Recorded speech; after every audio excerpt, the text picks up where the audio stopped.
우리 지구에는요, 생명을 지켜주는 아주 거대하고 복잡한 보호막이 하나 있습니다. 오늘 이 시간에는 바로 그 보호막, 지구의 대기에 대해 한번 제대로 파헤쳐 보겠습니다. 자, 이 질문이 바로 오늘 우리가 함께 풀어볼 수수께끼의 핵심인데요. 사실 우리 모두는 매일 이 보이지 않는 방패 아래에서 살아가고 있는 셈이죠. 네, 정답은 바로 대기, 저 얇고 푸른 선입니다.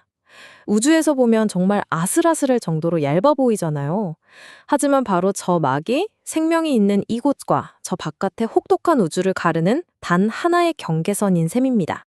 자, 그럼 첫 번째 여정을 떠나볼까요? 땅에서부터 저 우주 끝까지 대기층을 한 층 한 층 같이 올라가 보겠습니다. 바로 이 지도가 앞으로 우리의 여정을 안내해 줄 텐데요. 대기는 보시다시피 크게 4개의 층으로 나뉩니다. 근데 여기서 진짜 재밌는 게 뭐냐면요. 이 층들을 나누는 기준이 그냥 높이가 아니라는 거예요. 바로 온도가 어떻게 변하느냐, 이게 핵심입니다.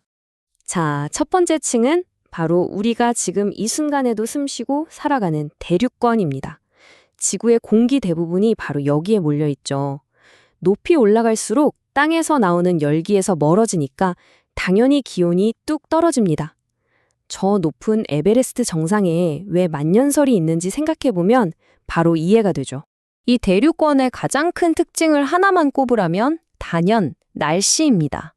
공기가 막 위아래로 활발하게 섞이고 수증기도 엄청 풍부해서요. 우리가 아는 비, 눈, 구름 같은 거의 모든 기상현상이 바로 이곳에서 펼쳐지는 거죠. 자, 이제 대륙권을 지나 성층권으로 올라가 보겠습니다. 고도 11km에서 50km 사이라고 보시면 되는데요. 근데 여기서는 좀 이상합니다. 대륙권이랑 정반대로 높이 올라갈수록 온도가 다시 올라가요.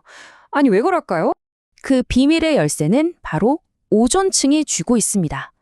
성층권에 있는 이 오존이 태양에서 오는 아주 강력한 자외선을 흡수하면서 스스로를 데우는 거예요. 이 열 때문에 공기 움직임이 거의 없어서 아주 안정적이거든요. 그래서 우리가 타는 장거리 비행기들이 구름 위, 바로 이 성층권을 주 항로로 이용하는 겁니다. 흔들림이 거의 없으니까요. 자, 계속해서 더 위로 올라가면 중간권에 도착합니다. 이름 그대로 정말 중간에 있는 층인데요. 여기서는 온도가 다시 한번 급격하게 뚝 떨어져서 대기권 전체에서 가장 추운 곳이 됩니다. 영하 90도까지 내려가기도 해요. 그리고 이곳은요, 정말 중요한 지구의 방어막이기도 합니다. 우주에서 날아오는 대부분의 운석들이 2층의 공기랑 부딪히면서 마찰로 불타 없어지거든요. 우리가 밤하늘을 보면서 소원을 비는 그 별똥별이 바로 이 순간 중간권에서 일어나는 장관인 거죠. 드디어 마지막 목적지 열권입니다. 이름처럼 태양 에너지를 정말 직접적으로 받아서 온도가 막 수천 도까지 치솟아요.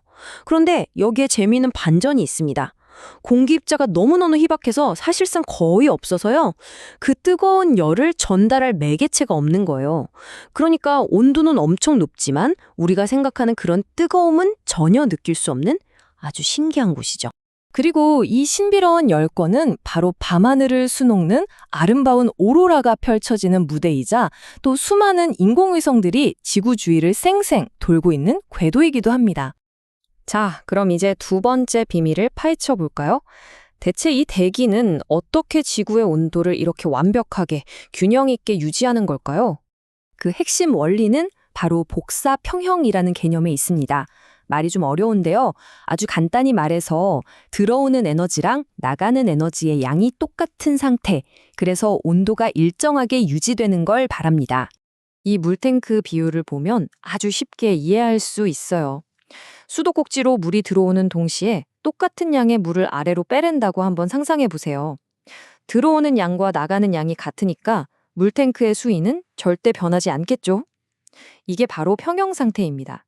지구의 에너지도 정확히 똑같습니다. 태양으로부터 에너지가 100만큼 오면 그중에 30은 반사해서 튕겨내고 70을 흡수해요. 그리고 자기가 흡수한 만큼 정확히 70을 다시 우주로 내보내는 거죠. 들어온 70, 나간 70. 이 완벽한 균형 덕분에 지구의 평균 온도가 일정하게 유지될 수 있는 겁니다. 그런데 잠깐만요. 이 계산만으로는 설명이 안 되는 아주 중요한 사실이 하나 있습니다. 바로 지구를 따뜻한 담요처럼 감싸주는 온실 효과의 존재죠. 이 표를 보시면 그 의문이 뭔지 딱 보입니다. 태양과의 거리는 지구랑 달이 거의 똑같거든요? 근데 대기가 없는 달은 평균 온도가 영하 18도. 반면에 대기가 있는 지구는 따뜻한 영상 15도입니다. 아니, 이 무려 33도나 되는 엄청난 온도 차이는 대체 어디서 오는 걸까요? 네, 그 해답이 바로 온실 효과에 있습니다.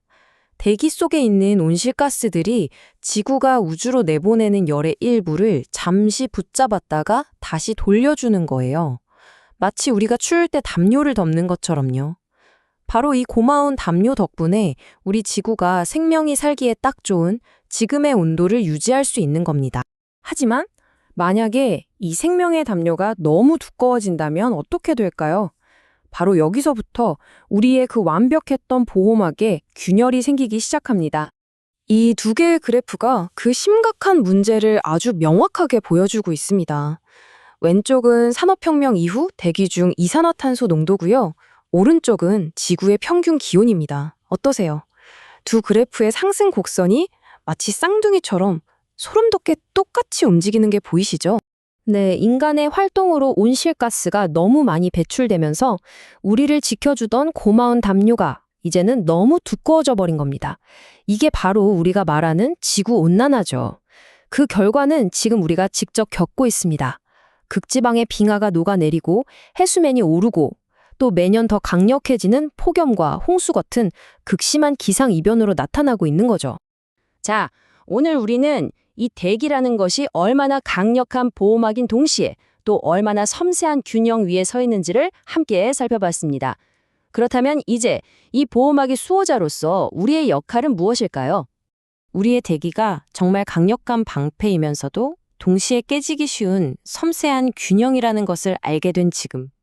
미래 세대를 위해 이 보호막을 지켜나가는 것, 과연 우리의 역할은 무엇일까요?